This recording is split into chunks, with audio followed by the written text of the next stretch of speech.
கர்த்தருக்கு ஸ்தோத்திரம். தேவதூதர்களை பற்றிய 12 சுவாரஸ்யமான தகவல்களை பற்றி பார்க்க போகிறோம்.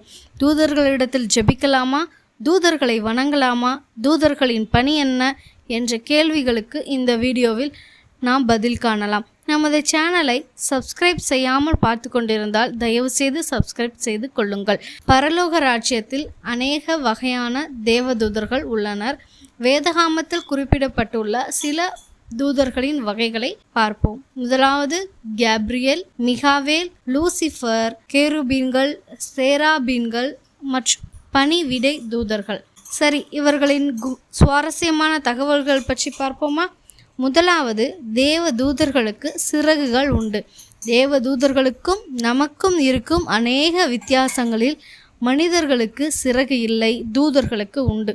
யாத்ராகமம் 37:9 தங்கள் செட்டைகளை உயர விரித்து தங்கள் செட்டைகளால் கிருபாசனத்தை மூடுகிறவைகளும் என்று வாசிக்கிறோம். அதனால் தேவ தூதர்களுக்கு செட்டைகள் இருக்கத்தான் செய்கிறது. இரண்டாவதாக, கோடிக்கணக்கான தேவதூதர்கள் உண்டு. பரலோகத்தில் உள்ள தேவதூதர்கள் எவ்வளவு என்று தெரியுமா?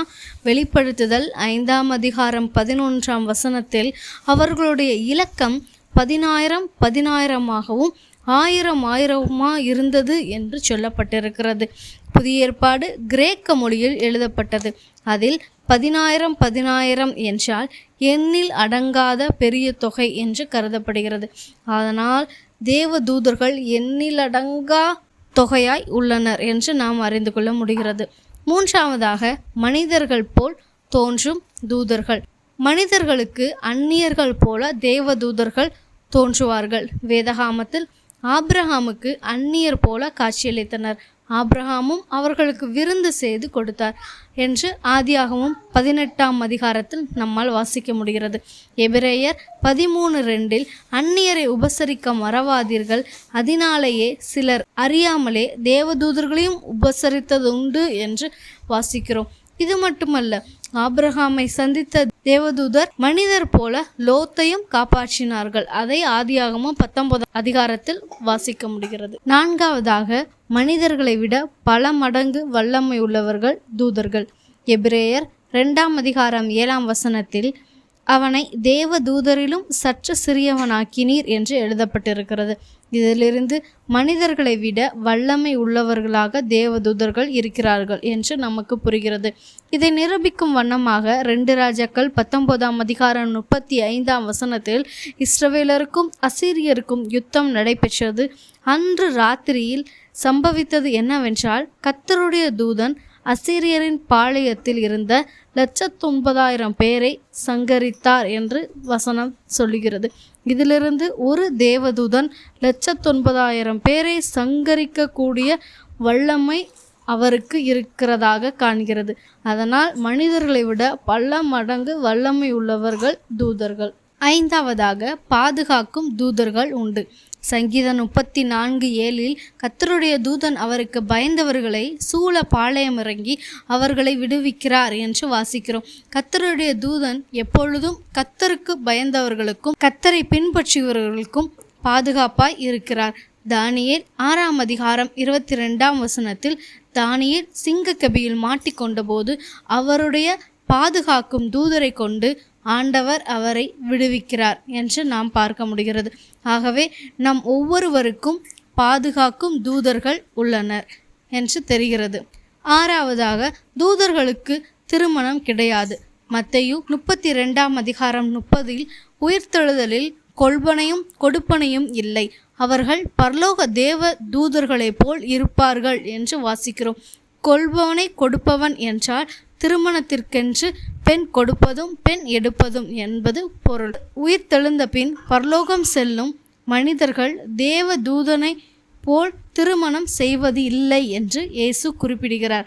இனப்பெருக்கமும் கிடையாது. அவர்களுக்கு ஆண் பெண் என்ற பாலினமும் கிடையாது. ஆனால் வேதத்தில் தூதரை பற்றி குறிப்பிடும் இடங்களில் அவன் இவன் என்று ஆணை குறிப்பிடுவது போல்தான் குறிப்பிடுகிறார்கள். ஏழாவதாக, தூதர்கள் வெண் அங்கிதான் தரித்திருப்பார்கள். கர்த்தருடைய தூதன் வானத்திலிருந்து இறங்கி வந்து வாசலில் இருந்த கல்லை புரட்டி தள்ளி அதன் மேல் உட்கார்ந்திருந்தார். அவனுடைய ரூபம் மின்னலை போலவும் அவனுடைய வஸ்திரம் உறைந்த மலையைப் போல வெண்மையாகவும் இருந்தது என்று மத்தேயு 28 அதிகாரம் 2-3 நாம் வாசிக்கிறோம். அப்போஸ்தலர் 1 அதிகாரம் 10 அவர் போகிற போது அவர்கள் வானத்தை அண்ணாந்து பார்த்து கொண்டிருக்கையில் இதோ வெண்மையான வஸ்திரம் தரித்தவர்கள் 2 பேர் அவர்கள் அருகே நின்று என்று வாசிக்கிறோம். இந்த வசனத்தின் மூலம் தேவதூதர்கள் வெள்ளை அங்கி தரித்திருப்பார்கள் என்று நம்மளுக்கு தெரிய வருகிறது. 8வது தூதர்கள் உணவு புசிப்பார்கள். சங்கீதம் 78:24-25 மன்னாவை அவர்களுக்கு ஆகாரமாக வர்ஷிக்க பண்ணி தூதர்களின் அப்பத்தை மனுஷன் சாப்பிட்டான் என்று குறிப்பிடுகிறது. தூதர்களின் உணவான மன்னாவைத்தான் இஸ்ரவேலருக்கு தேவன் அருளினார். ஆபிரகாமின் வீட்டில் வரும்போதும் அவர்கள் உணவு அருந்தினார் என்று நாம் வாசிக்க முடிகிறது. லோத்தின் வீட்டிலையும் அவர்கள் சாப்பிட்டார்கள். ஆகவே தூதரானவர்கள் உணவு புசிப்பார்கள். தூதர்களுக்கு உணர்வுகளும் உண்டு. லூக்கா 15 அதிகாரம் 10 அதுபோல மனம் திரும்புகிற ஒரே பாவியின் நிமித்தம் தேவதூதர்களுக்கு முன்பாக சந்தோஷம் உண்டாயிருக்கிறது என்று நாம் வாசிக்கிறோம். ஆகவே மனம் திரும்புகிற ஒவ்வொரு பாவியின் நிமித்தமும் தூதர்கள் சந்தோஷப்படுகிறார்கள். 10வது தேவதூதர்களால் அற்புதம் செய்ய முடிகிறது. அவர்கள் அற்புதம் செய்யக்கூடியவர்கள். அவ்விசுவாசியான சகேரியாவை தேவதூதன் ஊமையாக்கினார். பேதுருவை சிறைச்சாலையில் இருந்து கட்டுக்களை அவிழ்த்து வெளியே கொண்டு வர அவரால் முடிகிறது. எனவே அவரால் அற்புதம் செய்யவும் முடிகிறது கர்த்தருடைய உதவியின். 11வது கர்த்தருடைய வருகையின் நாளை தூதர்களும் அறியார்கள். மத்தேயு 24:36 அந்த நாளிகையும் என் பிதா ஒருவரை தவிர மற்றொருவனும் அறியான், பரலோகத்தில் இருக்கிற தேவ தூதர்களும் அறியார்கள் என்று சொல்லப்பட்டிருக்கிறது. ஆகவே தேவ தூதர்களுக்கு கூட இயேசுவானவர் எப்போ பூமிக்கு வருவார் என்று தெரியாது. 12வது தூதர்கள் தொழுகைக்கு உரியவர்கள் அல்ல. யோவான் தனக்கு தரிசனம் கொடுத்த தூதனை கண்டபோது தூதனை வணங்கும்படி அவன் பாதத்தில் விழுகிறான். அதற்கு தூதன், நீ இப்படி செய்யாதபடி பார், நானும் ஒரு ஊழியக்காரன், தேவனை மட்டும் தொழுதுகொள் என்கிறார். ஆகவே தேவ தூதர்களை நாம் தொழுது கொள்ளக்கூடாது. வெளிப்படுத்துதல் 22 இந்த வசனங்களை பார்க்கலாம். சிலர் தேவ தூதர்களை தொழுது கொள்ளுகிறார்கள், ஆனால் அது தேவனுக்கு எதிரானதாக கருதப்படுகிறது. சிருஷ்டிகரைத்தான் தொழுது கொள்ள வேண்டும், எந்த சிருஷ்டியும் தொழுது கொள்ளக்கூடாது. அது தேவன் உண்டாக்கின எந்த ஒரு காரியமாகவா இருந்தாலும் சரி, சிருஷ்டிகர் ஒரே ஒருத்தர் தான், அவர்தான் தெய்வம். அவர்தான் வானத்தையும் பூமியும் உண்டாக்கின சர்வ வல்லவர். அவரை மாத்திரம் தொழுது கொள்ள வேண்டும். அவர் உன்னதராய் நித்தியராகவும் இருக்கிறார். அவரே வந்து நம்மை அழைத்து கொள்ள வல்லமையுள்ளவராயும் இருக்கிறார். ஆமேன்.